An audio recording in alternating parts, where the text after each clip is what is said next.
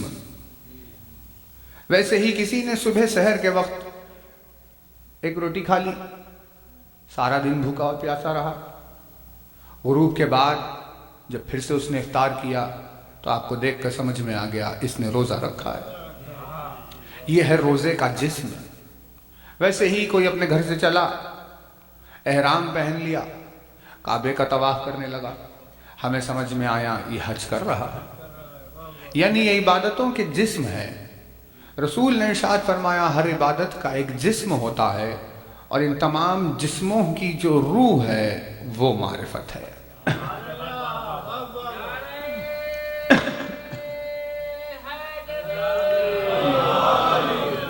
ان جسموں کی جو روح ہے وہ معرفت ہے۔ تو جیسے کسی بدن سے، جسم سے روح کے نکل جانے کے بعد وہ صرف ایک مردہ رہ جاتا ہے اور اس بدن کی کوئی قیمت باقی نہیں رہتی، ویسے ہی معرفت کے نکل جانے کے بعد عبادت کی بھی کوئی قیمت باقی نہیں رہتی۔ اسی لیے ارشاد فرمایا معرفت عبادت کی روح ہے۔ بہت توجہ رہے، کیونکہ روز محشر لوگوں کو جزا ان کے اعمال کی کثرت کی وجہ سے نہیں ملے گی۔ قیامت کے دن لوگوں کو جزا ان کی معرفت کے اعتبار سے ملے گی۔ ابھی نماز ہوئی ہے، دو لوگ کھڑے ہوئے ہیں، یعنی صف میں بازو بازو دو لوگ کھڑے ہوئے، ایک ساتھ رکوع کیا، ایک ساتھ سجدہ کیا، ایک ہی نماز پڑھی، ایک ہی ذکر کیا۔ یہی دو جب قیامت میں خداوند عالم کے سامنے پہنچیں گے تو دونوں کو ان کے سجدے کی جزا الگ الگ دی جائے گی۔ کہا کہ پروردگار جب ایک ہی ساتھ نماز پڑھی ہے، ایک ہی ساتھ سجدہ کیا ہے اور ہم نے ایک ہی ساتھ ذکر کیا، تو جزا میں فرق کیوں؟ کہا اسی لیے کیونکہ جس کی جیسی معرفت ہے اس کی عبادت کی بھی ویسی ہی جزا ہوگی۔ جس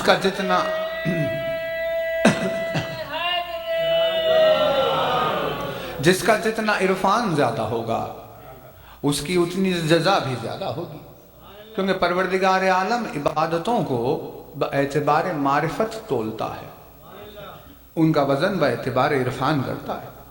یہی وجہ ہے کہ عارف کی زندگی کا ایک لمحہ عابد کی پوری زندگی سے افضل ہوتا ہے۔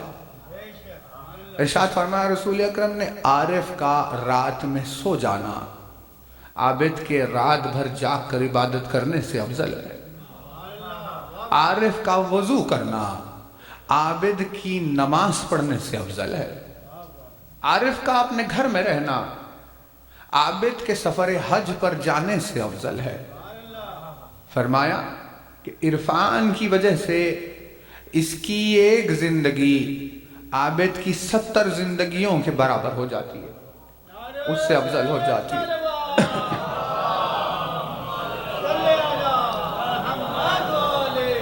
یہی وجہ ہے کہ عرفان علی کی طرف اشارہ کیا رسول نے کہ مولا کائنات کی معرفت کا کیا عالم ہے، جب اس روز ارشاد فرمایا کہ علی کی ایک ضربت ثقلین کی عبادتوں سے افضل ہے۔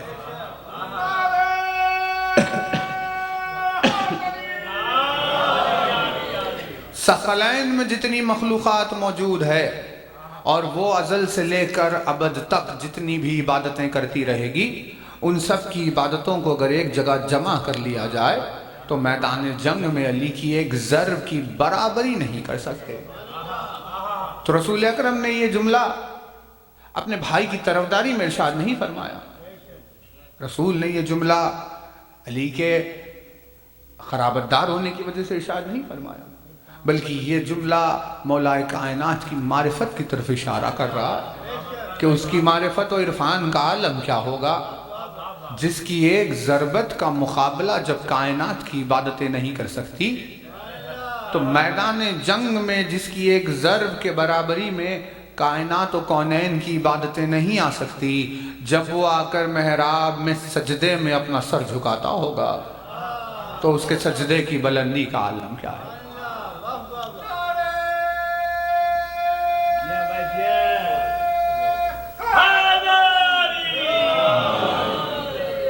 اسی وجہ سے ہم نے یہ چاہا کہ آپ کی خدمت میں آغاز کرے مجالس کا اسی عرفان کے فرمان سے، کیونکہ مولا نے ارشاد فرمایا اول الدین معرفت ہو، دین کا پہلا زینہ معرفت ہے۔ جس روز تمہیں عرفان حاصل ہو جائے اس دن سے تمہارے دین کا آغاز ہے۔ یہی وجہ ہے کہ کربلا کے میدان میں ہم نے دیکھا کہ حر کے دین کی شروعات کب ہوئی۔ ساری زندگی حر نے اسلام کے اعتبار سے گزار دی، لیکن ابھی حر کے دین کا آغاز نہیں ہوا تھا۔ لیکن شب عاشور کا وہ ایک لمحہ، جس ایک لمحے میں حر کو حسین کی معرفت حاصل ہو گئی، بس اسی ایک لمحے سے حر کے دین کا آغاز ہو گیا۔ اور دین پہنچا بھی تو اس معیار پر پہنچا کہ 1400 سال سے زیارت کے اس جملے کا حصہ بنا ہوا ہے، جہاں زائرین کہتے ہیں السلام علیکم یا انصار دین اللہ۔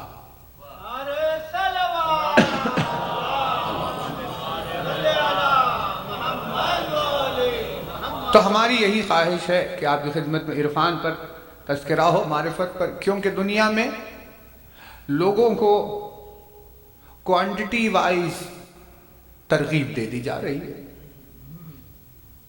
اور کوالٹی کی طرف انسان کی توجہ کو وہاں سے ہٹا دیا گیا، کیونکہ دنیا میں یہ دین کے خلاف ایک سازش ہے۔ اسی لیے ہم نے سوچا کہ آپ کی خدمت میں عرفان پر گفتگو ہو کہ بھئی جب دنیا میں کوالٹی کو کوانٹٹی پر فوقیت حاصل ہے تو کیسے ممکن ہے کہ آخرت میں پروردگار عالم کسی کوالٹی کی بات نہ کرے اور صرف کثرت کو دیکھ کر قبول کرے۔ اسی لیے بھلے ہی ایک لمحے کی عبادت کیوں نہ ہو، لیکن معرفت کے ذریعے سے اس ایک لمحے کی عبادت کو عظیم بنانا یہ ہماری ذمہ داری ہے۔ آغاز کر رہے ہیں اول الدین معرفت۔ مولانا نے ارشاد فرمایا دین میں سب سے پہلے عرفان ہے، دین میں سب سے پہلے معرفت ہے۔ تو معرفت ایک سبجیکٹ کا نام ہے۔ معرفت کوئی چھوٹا سا چیپٹر نہیں ہے، معرفت ایک سبجیکٹ ہے اسلام کا۔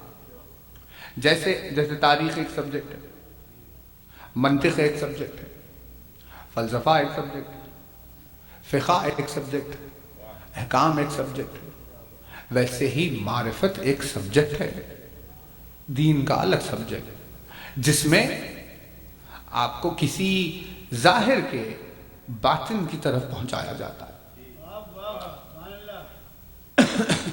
تو عرفان اتنا عظیم ہے، کہا کہ اب کس کی معرفت حاصل کریں، کیونکہ ایک چیز تھوڑی نہ ہے، ہزاروں لاکھوں چیزیں ہیں۔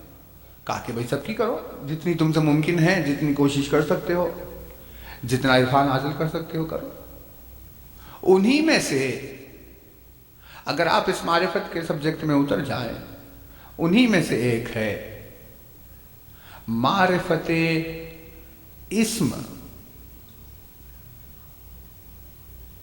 اسم کہتے ہیں نام کو، اور معرفت اسم کا مطلب ہے کسی نام کی گہرائی کو پہچاننا، کسی نام کی معرفت کو حاصل کرنا۔ کیوں؟ کیونکہ نام صرف نام نہیں ہوتا، بلکہ نام ہی میں اسرار چھپے ہوئے ہوتے ہیں۔ جیسے دعائے کمیل میں مولا نے ارشاد فرمایا یا من اسمہ دوا، اے وہ جس کا نام دوا ہے۔ یعنی ہم سمجھ رہے تھے نام صرف نام ہوتا ہے، لیکن مولا نے ہمیں بتایا نام صرف نام نہیں ہوتا، نام دوا بھی ہوتا ہے، نام شفا بھی ہوتا ہے، نام میں قوت ہوتی ہے، نام میں طاقت ہوتی ہے۔ سوکھی ہوئی روٹی اپنے گھٹنوں سے توڑ کر کھانے والا در خیبر کو 2 انگلیوں سے اکھاڑ کر پھینک دیا۔ لوگوں نے پوچھا یا علی یہ طاقت آپ کو کہاں سے آتی ہے؟ علی نے جواب دیا تم سمجھتے ہو طاقت اور قوت روٹی میں پائی جاتی ہے؟ مولانا نے ارشاد فرمایا روٹی میں طاقت و قوت نہیں پائی جاتی، روٹی کا اس نوالا لینے سے پہلے جس کا نام لیا جاتا ہے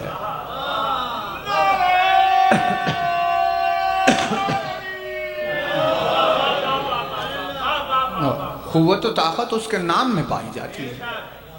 یا من اسمہ دوا و ذکرہ شفا. تو ہم نے یعنی یہ سا خیال کر لیا کہ نام صرف نام ہوتا ہے، لیکن نام صرف نام نہیں ہوتا. مولانا ارشاد فرمایا ناموں میں دوائیں ہیں، ناموں میں شفا ہے، قوت و طاقت ہے، ذکر ہے. نام کی تاثیر ہی ہے. نام مبارک بھی ہوتے ہیں، نام منحوس بھی ہوتے ہیں، نام مقدس بھی ہوتے ہیں، نام نجس بھی ہوتے ہیں، نام نورانی بھی ہوتے ہیں، نام ظلمات سے بھرے ہوئے بھی ہوتے ہیں. جب نورانی نام لیا جائے تو اس نام نور دل میں اتر جاتا ہے. اگر منحوس نام لیے جائیں تو ان ناموں کی نحوست بدن میں پیوست ہو جاتی ہے. اسی لیے رسول اکرم نے ارشاد فرمایا اپنے دلوں کو نور سے بھر لیا کرو. جب بھی کہیں بیٹھو تو اس محفل میں علی کا نام لیا کرو.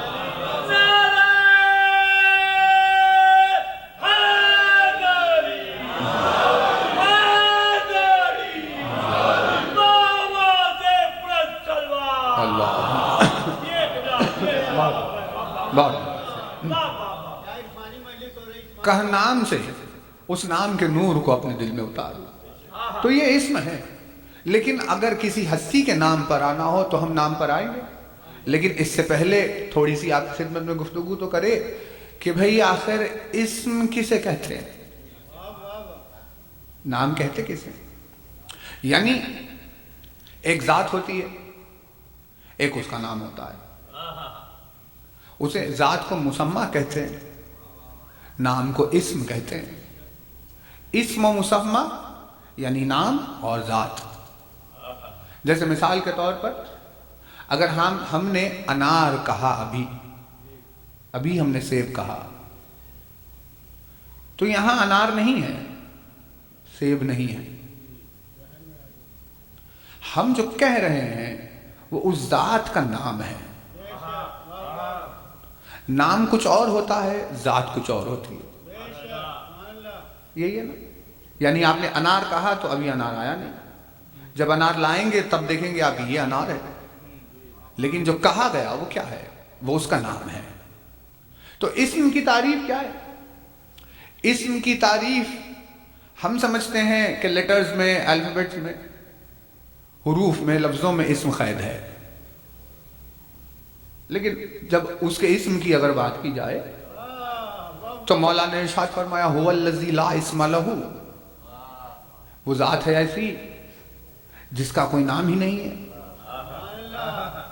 اس کا نام کیوں نہیں ہے مولا کا؟ اسی لیے کیونکہ نام رکھنے کے لیے لفظ ضروری ہے. لفظ کے ہونے کے لیے حروف ضروری ہے. حروف کے ہونے کے لیے آواز ضروری ہے. پہلے آواز ہو، پھر اس کے بعد ہم لیٹرز بنائیں، پھر اس سے ہم کوئی ورڈ بنائیں، پھر اس کا ایک نام بنا کر رکھ لیں. لیکن جس نے آواز کو خلق کیا ہو وہ خود اسی آواز کے بنے ہوئے لفظوں میں محدود نہیں ہو سکتا. اسی لیے اس کے نام کا تعلق حروف سے، الفاظ سے نہیں ہے. کیونکہ بھائی آپ سپیس میں چلے جائیے، ابھی آج ہی اگر آپ ایٹماسفیئر سے اوپر چلے گئے آواز ختم ہو گئی. تو اب جب آواز ختم ہو گئی تو وہاں کیسے پکاریں گے؟ کسی کو پکار ہی نہیں سکتے. تو ہمیں پتا چلا آواز بہت محدود شے کا نام ہے. اسی سے لفظ بنتے ہیں، اسی سے حروف بنتے ہیں، اسی میں نام رکھ دیا جاتا ہے. اسی لیے مولانا ارشاد فرمایا اس کا ایسا نام نہیں ہے، کیونکہ یہ تو اس کی مخلوقات ہے.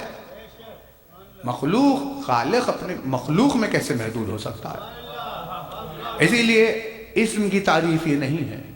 اسم کی تعریف یہ ہے، اسم کہتے ہیں کسی بھی ایسے وسیلے کو جو درمیان میں آ کر کسی کا تعارف کرا دے.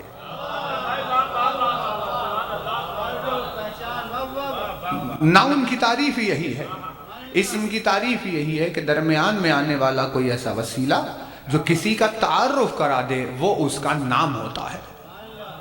اسی وجہ سے جب ہم نے انار کہا تو اب ہم نے جو کہا وہ انار نہیں ہے، لیکن کیونکہ اس نے آپ کے ذہنوں تک اس کا تعارف کرا دیا، اسی لیے انار کا نام ہے۔ تو نام اسم کہتے ہیں درمیان میں آ کر کسی کا تعارف کرانے والے کو، یہی اسم ہے۔ کیونکہ کائنات و کونین میں اللہ کو کوئی نہیں پہچانتا تھا، لیکن علی نے آ کر ہر ایک ذرے میں اللہ کا تعارف کرایا، اسی لیے علی کی ذات اللہ کا نام ہے۔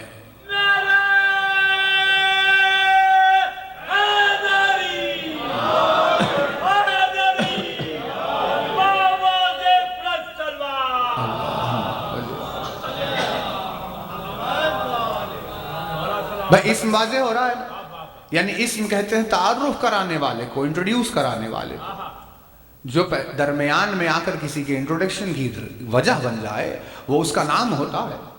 کیونکہ توحید کا تعارف ہمیں علی نے کروایا، اسی لیے علی اللہ کا نام ہے۔ اسی وجہ سے پروردگار عالم نے ہر مبارک اور مقدس کام کو علی سے شروع کیا ہے، کیونکہ جیسے ہی آپ نے قرآن کو کھولا سامنے لکھا ہوا ہے بسم اللہ الرحمن الرحیم، شروع اللہ کے نام سے، شروع اللہ کے ارے جس کا نام ہی نہیں ہے اس کے نام سے کیسے شروع ہوگا؟ کہا جس نے اس کا تعارف کرایا وہ اس کا نام ہے۔ اسی لیے قرآن شروع ہوتا ہے اللہ کے نام سے۔ کتنی لطیف آیت ہے، بسم اللہ الرحمن الرحیم، شروع اللہ سے نہیں، شروع اللہ کے نام سے، اسم سے آغاز ہو رہا ہے، کیونکہ اسم نے ہی اس کا تعارف کرایا۔ یعنی قرآن کو ہم نے کھولا، علی سے قرآن شروع ہوتا ہے، علی سے عبادتیں شروع ہوتی ہیں، علی ہی سے ذکر شروع ہوتا ہے۔ اتنا زیادہ کہ رسول اکرم نے ارشاد فرمایا کوئی بھی کام اگر بسم اللہ کے بغیر شروع ہوگا تو وہ ابتر ہو کر رہ جائے گا۔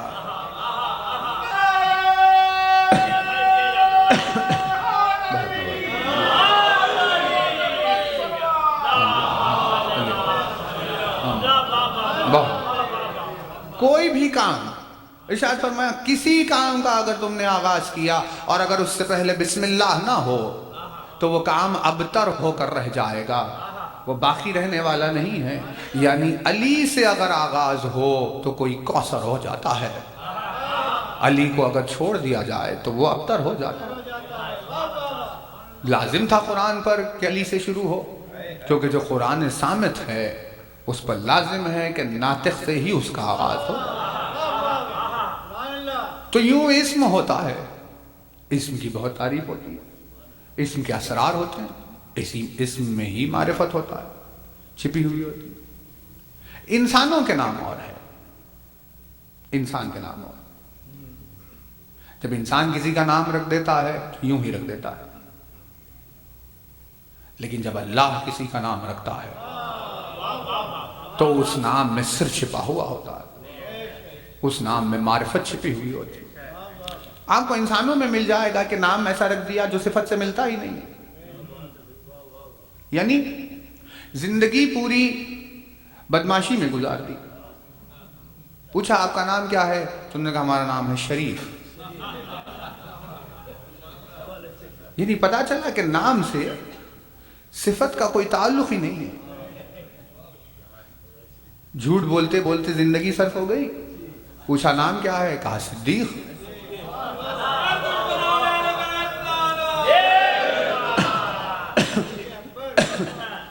تو انسانوں کے ناموں میں کوئی مناسبت نہیں پائی جاتی، انسان کیسے بھی نام رکھ دیتا ہے، لیکن اللہ ایسا نام نہیں رکھتا۔ جب اللہ کسی کا نام رکھتا ہے تو باعتبار صفت رکھتا ہے۔ اگر اس نے کسی کا نام رکھا ہے ابراہیم تو اسی وجہ سے رکھا کیونکہ وہ غم سے ہم سے بری ہو گیا ہے۔ اگر کسی کا نام اللہ نے رکھا تو اس نام کے پیچھے مناسبت ہوتی ہے۔ اب خدا جانے اس کی بلندی کا عالم کیا ہوگا، اس کی اونچائی کا عالم کیا ہوگا، جس کی بلندی کو دیکھ کر اللہ نے اس کا نام علی رکھا ہے۔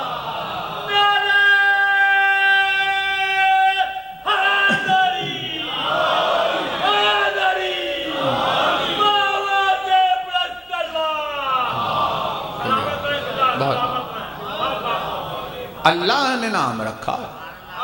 یعنی علی کے اسم کی خاصیت یہ ہے مخلوق کی نگاہ میں علی علی نہیں ہے، علی اللہ کی نگاہوں میں علی ہے. یہ علی کی بلندی کا عالم ہے. مخلوق نے علی کو دیکھ کر علی نہیں کہا، خالق نے جس کی بلندی کو دیکھ کر علی کہا ہو اس کی بلندی کا عالم کیا ہے. یعنی اسم کی تعریف یہ ہے. اب اگر روٹ پر اگر بحث کی جائے تو دیکھیے سین میم واو یہ روٹ ہے، اسی سے لفظ بنا. الفاظ روٹ سے بنتے ہیں نا، یعنی آپ کو لفظوں میں روٹس مل جاتے ہیں کہ بھئی اس لفظ سے پہچان لیا جائے کہ اس کی اصل کیا ہے. جیسے مثال کے طور پر KNOW ایک روٹ ہے انگلش میں، اس سے لفظ بنا نو، اس سے لفظ بن گیا نون، اس سے لفظ بن گیا ان نون، اس سے لفظ بن گیا نوئنگلی ان نوئنگلی، اس سے لفظ بن گیا نالج. یہ سارے لفظ اس میں چاروں موجود ہے کیونکہ یہ روٹ ہے، جڑ ہے جس سے اسم بنتے. ویسے ہی سین میم واو روٹ ہے، اس سے ایک لفظ بنا سمو، اسی سے لفظ بنا اسم، اسی سے لفظ بنا سما. اسم نام کو کہتے ہیں، سما آسمان کو کہتے ہیں. لیکن اگر آپ سوچیں کہ بھئی اسم تو نام کو کہتے ہیں، سما آسمان کو کہتے ہیں، پھر آخر یہ دونوں ایک روٹ سے کیسے؟ کیونکہ نام کہاں آسمان کہاں. کیوں؟ سمو سے اسی لیے اسم بنا کیونکہ اسم کہتے ہی، نام کہتے ہی اسی کو ہے جس سے کسی کی بلندی کا پتہ چلے. نام کہتے ہی اسی کو ہے جس سے کسی کے اونچے ہونے کا پتہ چلے. اسی لیے اگر کسی نے کوئی خراب کام کیا جو اس کی شان کے خلاف ہو تو آپ کیا کہتے ہیں؟ اس نے نام ڈبو دیا. تو نام ڈبو دیا مطلب کہ کیونکہ یہ اونچا تھا اسے لا کر اس نے پستی میں ڈال دیا. کیونکہ سمو کے معنی اونچے ہونے کے ہے، سما کے معنی اونچے ہونے کے. آسمان کو سما اسی لیے کہا جاتا ہے کیونکہ وہ بلند ہے. اسی لیے اسم بھی اسی کو کہتے ہیں جس کے ذریعے سے کسی کی بلندی کا اظہار ہو. اب اللہ جانے کہ اس بلندی کا عالم کیا ہے کہ علی اللہ کا وہ اسم ہے جس اسم کے ذریعے سے اللہ کی بلندی کا اظہار ہوتا ہے.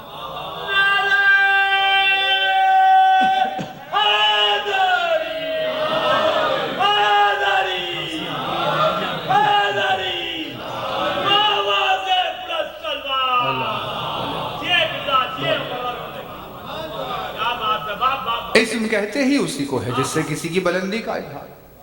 تو جب پروردگار عالم نام رکھتا ہے تو ہمارے لیے لازمی ہے کہ ہم اس نام کی طرف غور کریں کہ آخر اس نام کی وجہ کیا ہے، کیوں اس نے وہ نام رکھا ہے. ویسے ہی انشاءاللہ دیکھیے کل بات آئے گی آگے بھی کیونکہ ہم زیادہ ٹائم نہیں لیں گے آپ کا، لیکن پروردگار عالم نے ویسے ہی ایک نام رکھا اور اس نام میں اس نے حروف و صفات کا انتخاب کیا اور اس نے نام رکھا زینب. اس نے نام رکھا. تو اس نام میں ایک عظیم الشان صفت ہے، وہ صفت ہے زین. زے یہ نون روٹ ہے، اس سے لفظ بنا زین، اسی سے لفظ بنا مزین، اسی سے لفظ بنا زینت، اسی سے لفظ بنا زینب. بہت توجہ رہے.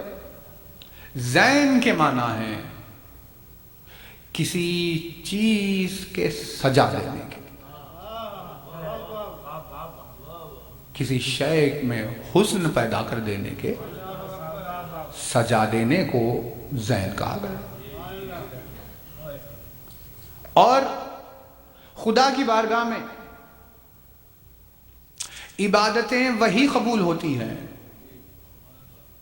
جن عبادتوں کو سجا کر پیش کیا گیا.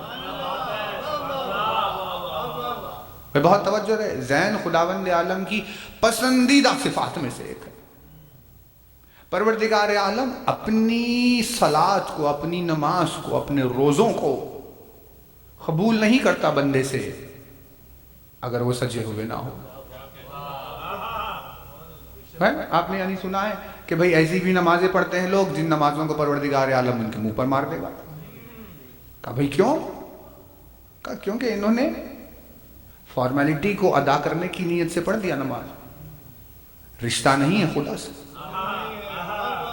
کیونکہ اگر رشتہ ہوتا تو تحفے کو سجا کر پیش کیا جاتا۔ زین دلیل ہوتی ہے الفت کی، اگر الفت ہو تو سجایا جاتا ہے۔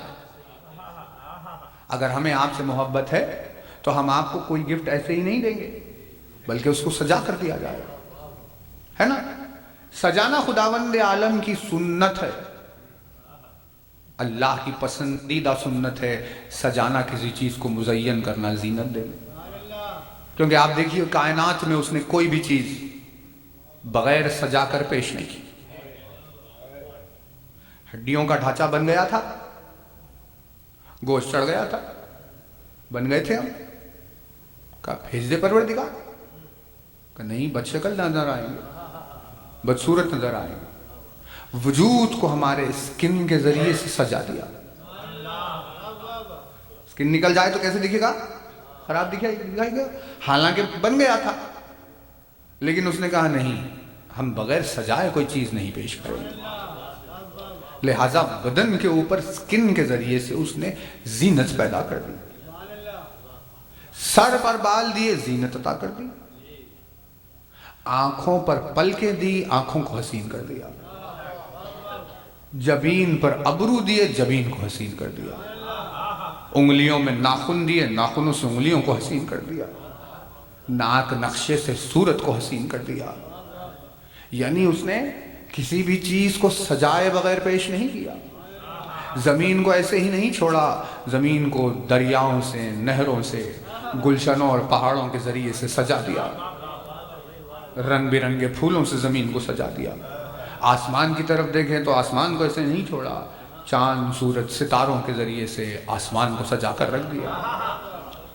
وَلَقَدْ زَيَّنَّا السَّمَاءَ الدُّنْيَا بِمَصَابِيحَ، ہم نے آسمان دنیا کو ستاروں کے ذریعے سے سجا کر پیش کیا۔ یعنی کوئی چیز اس نے ایسی نہیں دی جس کو اس نے پہلے سجایا نہ ہو، جس کو اس نے مزین نہ کر دیا، کیونکہ اللہ کی یہ سنت ہے مزین کرنے کی۔ اسی لیے رسول اکرم نے فرمایا تمہیں بھی اپنی زندگی میں چاہیے کہ اپنی عبادتوں کو زینت دے کر اس کی بارگاہ میں پیش کرو۔ اور انہی زینتوں میں جب ذکر کیا محفلوں کا تو فرمایا کہ اپنی مجلسیں اور محفلیں منحوس نہ رہنے دو، انہیں بد شکل نہ رہنے دو، بلکہ انہیں اللہ کی بارگاہ میں سجا کر پیش کیا کرو، علی کے ذکر سے اپنی مجلسوں کو مزین کر دیا کرو۔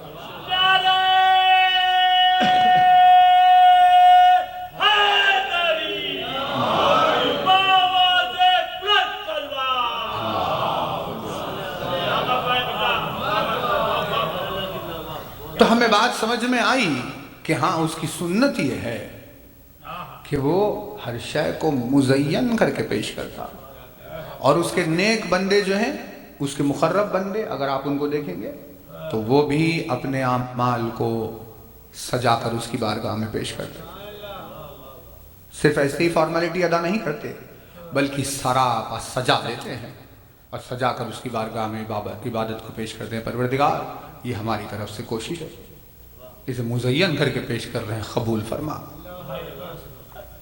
یہ زینت کا مزاج ہے، اس کے دین کی بھی زینت ہے، اس کی کتاب کی بھی زینت ہے، رسول کی زینت ہے، اس کی توحید کی زینت ہے۔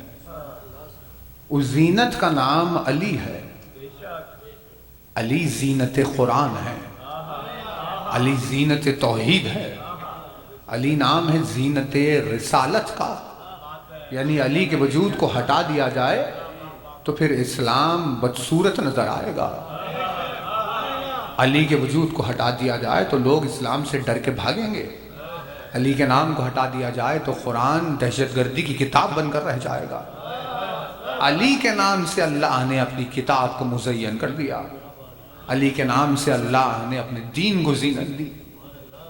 کردار ہی علی کا ایسا ہے کہ علی نے توحید کی صورت کو اتنا حسین بنا کر پیش کیا کہ آج نام علی زینت توحید بنا ہوا ہے. اسی لیے آپ اگر ان کو دیکھیں گے کہ جن کی زندگی میں علی کا نام نہیں ہے تو وہ ڈراؤنی اور دہشت گرد لوگ نظر آتے ہیں. بھلے ہی کعبے کے پہلو میں رہتے ہیں لیکن ان کی دہشت کا چرچا دنیا بھر میں ہے.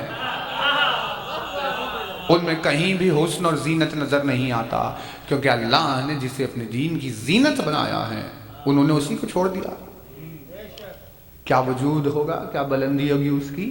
علی وہ ہستی جو توحید کی زینت ہے اور اللہ نے نام رکھا اس شہزادی کا زینب یہ کہہ کر کہ یہ علی کی زینت ہے.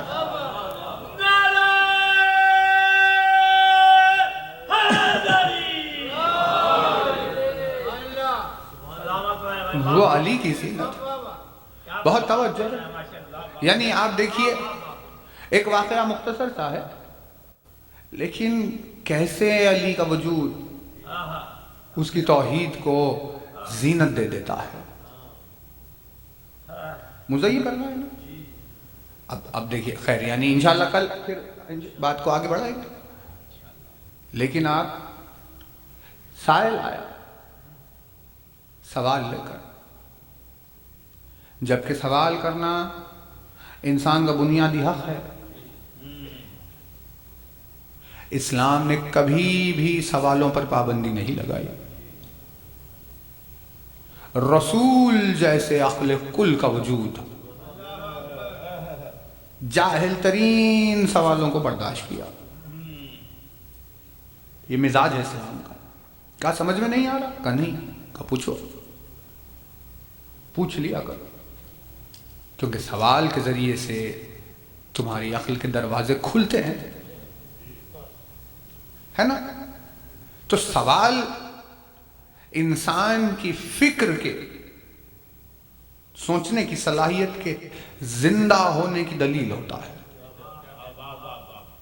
جس نے سوال کرنے بند کر دیے اس کا مطلب یہ اس کی عقل مر چکی ہے, کیونکہ جب تک عقل زندہ ہوگی تب تک سوالات جاری رہیں گے. سوال پوچھو. لیکن عجب دنیا تھی, عجب لوگ تھے, سوال کرنے والوں کو قتل کرنے کے فتوے دیا کرتے تھے. اس نے آ کر کیا سوال, کہا بھائی مجھے خلیفہ سے بات کرنی ہے, مسلمانوں کے خلیفہ کہاں ہے, میرا ایک سوال ہے, میں دین لانا, اسلام لانا چاہتا ہوں. لیکن آپ دیکھیے سوال کو ویلکم نہیں کیا. کیسے کریں گے؟ سوال کو ویلکم کیا نہیں جا سکتا, اس کے لیے علم درکار ہوتا ہے. جہلا سب سے زیادہ جس چیز سے ڈرتے ہیں وہ ہے کسی کا سوال. جاہل کو آزاد فکر کے سوال سے بہت ڈر ہوتا ہے, لیکن عالم سوال سے محبت کرتا ہے. اسی لیے اس کے علم کی وسعت ہے. جہاں اس نے ارشاد فرمایا سلونی, مجھ سے سوال کرو جس چیز کے بارے میں تم پوچھنا چاہتے ہو. کیونکہ علی کا وجود وہ نہیں ہے جو میدان جنگ میں تلواروں اور نیزوں اور ہتھیاروں کی کارزار میں اپنا ہنر دکھائے, اپنی شجاعت دکھائے. علی نے فرمایا اگر سوالوں کے لشکر میں کسی سوال میں وہ ہمت ہے کہ علی کا سامنا کر سکتا ہے تو آؤ اور پوچھو. آ گیا وہ, لوگوں نے جا کر کھڑا کر دیا, یہ ہے جن سے پوچھیے. اس نے پوچھا میرا سوال یہ ہے, وہ کیا ہے جو میں تو دیکھ لیتا ہوں لیکن اللہ نہیں دیکھ سکتا. میں دیکھ لیتا ہوں مگر اللہ دیکھ نہیں سکتا. سوال سنتے ہی قتل کا فتویٰ جاری کر دیا. کہا اسے قتل کر دو, یہ کفر بک رہا ہے. یعنی ہمیں سمجھ میں آیا کہ سوالوں کو اپوز کرنا کس کا مزاج ہے. تو یہ بات ہو گئی. لیکن تھے سلمان موجود, سلمان آڑے آ گئے. سلمان نے کہا نہیں، ابھی قتل نہیں ہوگا۔ اسی سوال کو علی کی خدمت میں رکھا جائے گا، اگر علی کہیں قتل کر دو تو قتل کر دیا جائے۔ تو اب دیکھیے، بہت توجہ رہے، زینت پر بحث چل رہی ہے، ہم اس پر انشاءاللہ مجلس تمام کریں گے۔ سوال میں کتنا بڑا عیب معلوم ہو رہا ہے توحید میں، کہ بھئی میں دیکھتا ہوں لیکن وہ نہیں دیکھ سکتا، تو کتنا بڑا ڈیفیکٹ ہو گیا توحید، کہاں اس کی شان و شوکت اور کہاں یہ حقیقت۔ آ گیا سب آئے، جمع ہو گئے علی کے اطراف، کہا علی اس کا کوئی سوال ہے؟ علی نے پوچھا کیا ہے؟ کب بتائیے تو صحیح وہ کیا ہے؟ میں دیکھ لیتا ہوں، بندہ ہو کر مخلوق ہو کر دیکھ لیتا ہوں، لیکن اللہ نہیں دیکھ سکتا۔ سوال سنا، علی کے ہونٹوں پر تبسم آ گیا۔ یہ علی کے ہونٹوں کا تبسم نہیں تھا، یہ توحید کا اطمینان تھا، اطمینان توحید کا اظہار ہوا علی کے ہونٹوں پر تبسم کے ذریعے سے۔ علی نے کہا کہ اس کا سوال عین توحید سوال ہے، اس کا سوال خوب ہے، لیکن عجیب سوال ہے۔ جتنا تعجب خیز سوال تھا، جتنا عجیب سوال تھا، اتنا عجیب سوال ہونے کے باوجود بھی اپنی منزل کو پایا، کیونکہ عجیب ترین سوال بارگاہ مظہر العجائب میں آ گیا تھا۔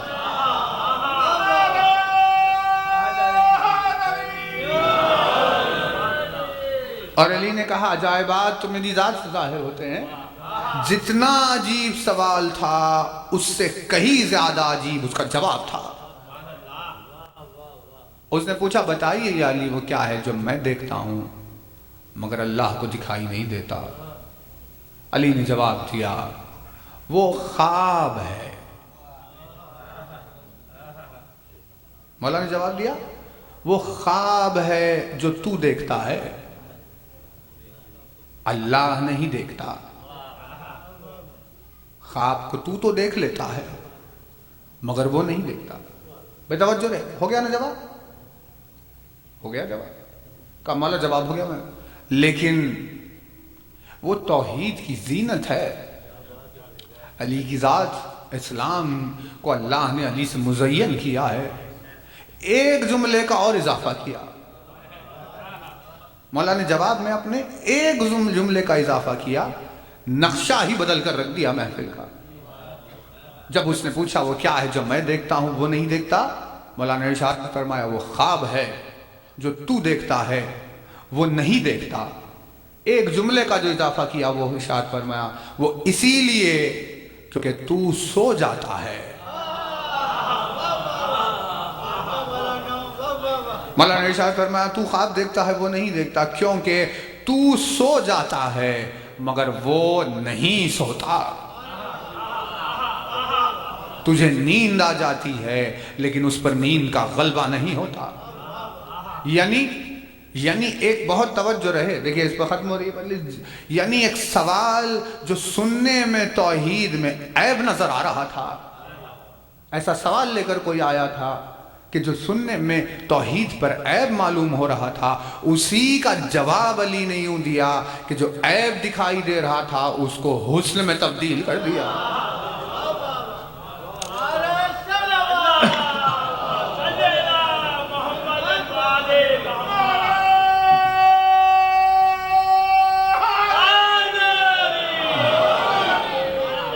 اس کو حسن میں تبدیل کر دیا۔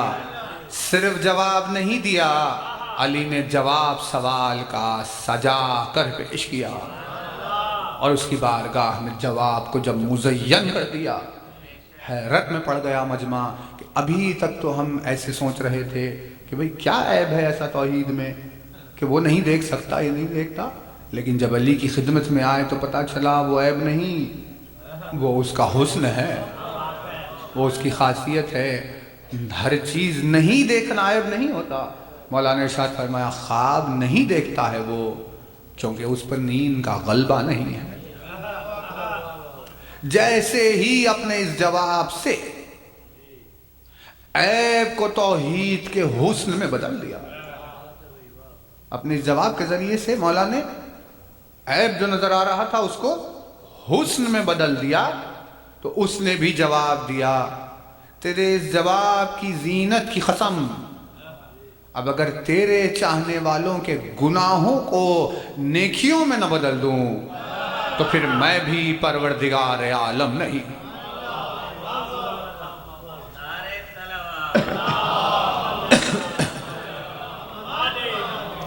اب تیرے چاہنے والوں کے گناہوں کو اگر نیکیوں میں نہ بدل دوں تو میری بھی ذات اللہ کی ذات نہیں. یا مبدل السیئات بالحسنات، اے وہ جو گناہوں کو نیکیوں سے بدل دیتا ہے. یا مبدل السیئات، لیکن ایسے ہی نہیں کرتا، سب کے لیے نہیں کرتا. جس نام نے اس کی توحید میں زینت ادا کی ہے اسی سے محبت رکھنے والوں کی برائیوں کو نیکیوں میں بدل دیتا ہے. یہ علی کا جواب تھا، اور علی کے جواب میں یہ ہے توحید کا جواب. تو ہمیں پتا چلا زین بہت بڑی صفت کا نام ہے، سجانا بہت بڑی صفت کا نام. اب ایسی ذات مقدس کائنات کو کیا سجایا ہے، آنکھوں کو یقین نہیں ہوتا، حیرت میں پڑ جاتی ہیں آنکھیں جب اس کا کونین کو دیکھتی تھا. اتنا حسن، اتنا سجا دیا. اتنا سجانے والی ذات نے جس کا نام زین رکھا ہو، اس نے کیا کس چیز کو زینت نہیں دے دی ہوگی. اسی اسم سے ہم سلسلے کا آغاز کریں گے. ممکن ہو کہ رسالت مآب کے نام تک بات چلے جائے، آہستہ آہستہ تذکرہ آپ کی خدمت میں چلے گا.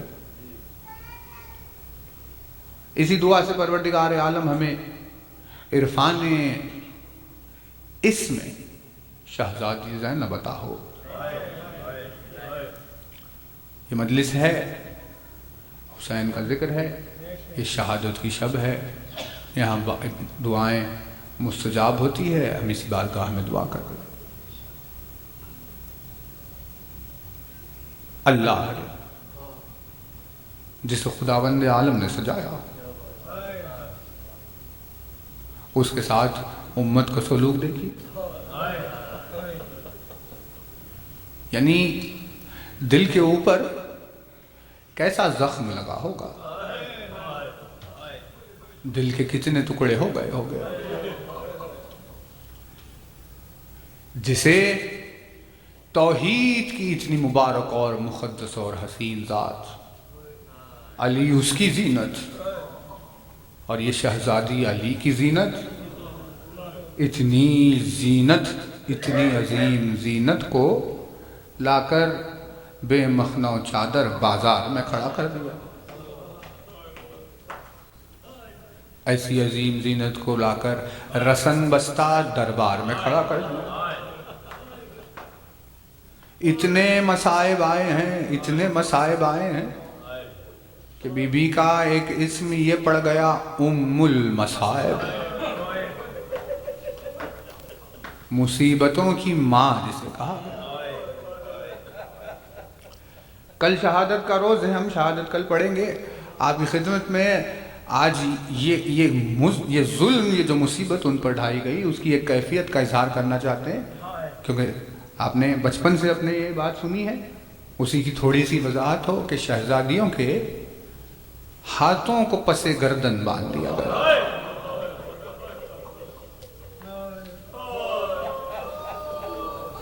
لیکن پس گردن ہاتھ کا باندھا جانا یہ کتنی بڑی مصیبت ہوتی ہے، کیونکہ دنیا میں یہ کہیں کسی حکومت میں یہ صفت رائج نہیں ہے کہ کسی کے ہاتھوں کو گردن کے پیچھے باندھ دیا جائے. ہاتھوں کو باندھنے کے 3 عمومی طریقے ہوتے ہیں. ایک یہ ہے کہ ہاتھوں کو دونوں سامنے سے ایسے باندھ دیا جاتا ہے، لیکن اگر جرم سنگین ہو، مجرم سنگین ہو تو دونوں ہاتھوں کو پیٹھ کے پیچھے باندھ دیا جاتا ہے. اگر اور سنگین ہو جائے تو ہاتھوں کو گردن کے پیچھے باندھ دیا جاتا ہے. لیکن آپ نگاہ اٹھا کر پوری دنیا میں دیکھیے کہ آج کہاں کہاں کون سے طریقے سے ہاتھوں کا باندھنا رائج ہے. کہ کتنا بھی جرم سنگین ہو جائے ہاتھوں کو سامنے ہی سے باندھا جاتا ہے. بے انتہا شدید مجرم ہو تو ہاتھوں کو پیٹھ کے پیچھے باندھ دیا جاتا ہے. لیکن اس سے بڑھ کر پسے گردن ہاتھ نہیں باندھے جاتے کہیں، کیونکہ کہا جاتا ہے دیکھو یہ انسانیت کے تقاضے کے خلاف ہے. اگر کسی کے ہاتھوں کو گردن کے پیچھے باندھ دیا جائے تو اس کا نتیجہ یہ ہوتا ہے کہ جب وہ بیٹھنا چاہے تو بغیر زمین پر گرے بیٹھ نہیں سکتی، اگر اٹھنا چاہے تو زمین پر گرے بغیر اٹھ نہیں سکتے. پوری دنیا میں کتنے سنگین جرم کرنے والے ہیں لیکن یہ ہاتھوں کو ایسے نہیں باندھا جاتا. 1400 سال پہلے یہ مصیبت علی کی بیٹیوں کے حق میں آئی، جہاں زینب کے ہاتھوں کو پسے گردن باندھ دیا گیا. جب بیٹھنا چاہتی تھی تو اپنے چہرے کے بل زمین پر گر جاتی تھی، جب اٹھنا چاہتی تھی تو اپنے چہرے کے بل زمین پر گر جاتی تھی. صرف ہاتھ بندھے ہوئے نہیں تھے، ان بندھے ہوئے ہاتھوں سے جب بے کجاوا اونٹوں پر سوار کر دیا جاتا، صحرا میں جب اونٹ دوڑ رہے ہوتے تو اونٹ کی بلندی سے شہزادی زمین پر گر جاتی. تو ابو الفضل عباس کی مصیبت کا ایک گوشہ ہے کہ جہاں جناب سیدہ کا دل ٹکڑے ٹکڑے ہو گیا اور انہوں نے کہا اس نے میرے بیٹے عباس کے مصائب نہیں پڑے جس نے یہ نہیں کہا کہ عباس جب گھوڑے سے زمین پر آیا تو اپنے چہرے کے بل زمین پر گرا. جو شہید آتا تھا اپنے ہاتھوں کا سہارا لے لیتا تھا، لیکن عباس اپنے چہرے کے بل زمین پر گرا. اتنا بڑا فاطمہ کے دل پر یہ درد ہو گیا کہ میرا بیٹا چہرے کے بل گھوڑے سے زمین پر آیا. ہاتھوں کو جوڑ کر کہے شہزادی ایک مرتبہ کربلا کے میدان میں جو گھوڑے سے زمین پر اپنے چہرے کے بل آیا، اس کے درد کا آپ کے دل پر یہ عالم ہے. اللہ رے آپ کی بیٹی زینب ہاتھ پسے گردن بندھے ہوئے ہیں اور اونٹ کی بلندی سے زمین پر گر رہی ہے. جب بھی زمین پر گرتی اپنے چہرے کے بل آواز دیتی عباس دیکھو یہ بہن مصیبت میں تمہارے ساتھ شریک ہو گئی ہے. ایک تم ہو جو اپنے چہرے کے بل گھوڑے سے زمین پر آئے، ایک یہ تمہاری غریب بہن جو اونٹ کی بلندی سے اپنے چہرے کے بل زمین پر گرتے ہوئے کربلا سے کوفہ، کوفے سے شام کا سفر طے کیا. اللہ لعنت اللہ علی الظالمین وسيعلم الذين ظلموا أيهم منقلب ينقلبون. ماتم حسین علیہ السلام.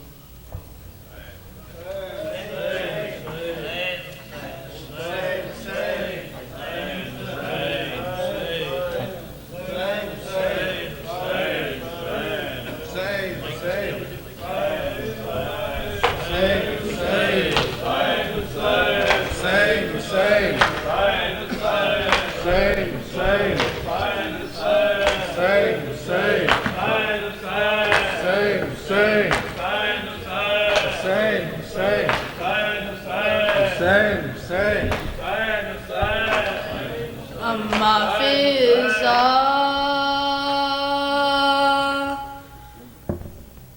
بتا دے مجھے کو پتھر کیوں آ رہے ہیں. اما فضا بتا دے مجھے کو پتھر کیوں آ رہے ہیں. کیسا ہے یہ چراغا دل ڈوبے جا رہے ہیں. کیا شام آ گیا ہے. اما فضا بتا دے مجھے کو پتھر کیوں آ رہے ہیں. اتنا چلے ہیں پیدل کانٹوں پہ سارے قیدی تک جا جاتی چلتے چلتے، چلتی اگر زمین بھی، پیروں کے آبلے بھی آنسو بہا رہے، کیا شام آ گیا ہے اماں فضا،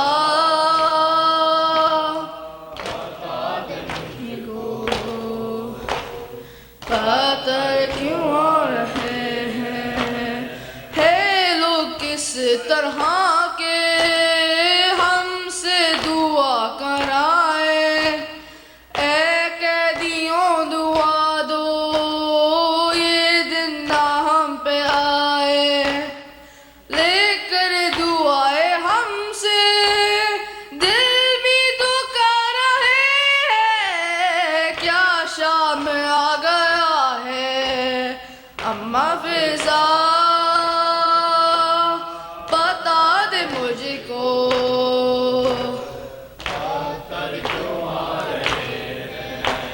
نیزوں پہ جتنے سر ہے ایک سر ہے ایسا، آنکھیں ہے بند اس کی اور خاک پر ہے گرتا، عباس کا یہ سر ہے تیور بتا رہے، کیا شام آ گیا ہے اماں فضا، بتا دے مجھے کو قطر کیوں آ رہے ہیں، ماؤں کے گودیوں سے لپٹے ہوئے ہیں بچے، ہے ہاتھ رسیوں میں ماؤں کے سے جھر کے، بچے جو گر رہے ہیں وہ مرتے جا رہے، کیا شام آ گیا ہے اماں فضا، بتا دے مجھے کو قطر کیوں آ رہے ہیں، نیزے پہ رو رہا ہے مشکل کشا کا بیٹا، نامحرموں کے لب پر آیا ہے نام میرا، مجھ کو گنیز زادے یوں بھی رلا رہے، کیا شام آ گیا ہے اماں فضا، بتا دے مجھ کو قطر کیوں آ رہے ہیں اماں فضا، بتا دے مجھ کو قطر کیوں آ رہے ہیں،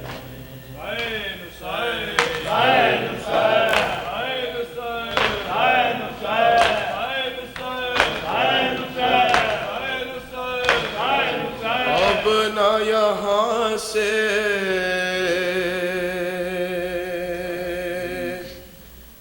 گھر جائے گی،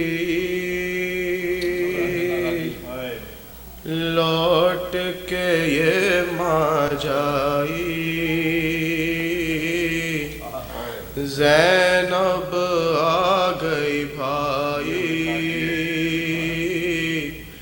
زینب آ گئی بھائی، لو زندان شام سے چھٹ کر، زینب آ گئی بھائی، زینب آ گئی بھائی، لو زندان شام سے چھٹ کر، بعد تیرے ایسا لوٹا گھر،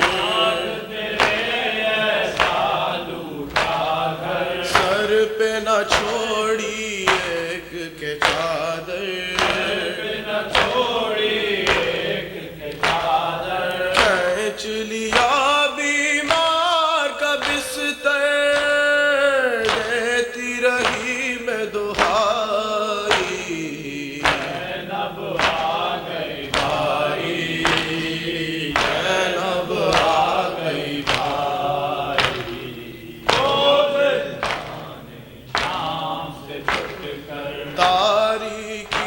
رستے انجانے دشمن ہر سونے زیتانے کرب و بلا کے بن میں نہ جانے کیسی شام تھی آئی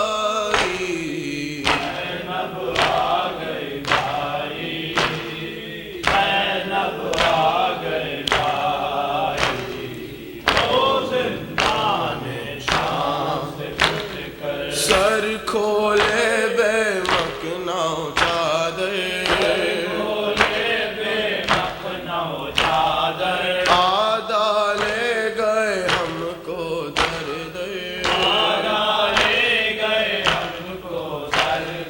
کیا بولوں ایک قدم پر کس کس کی یاد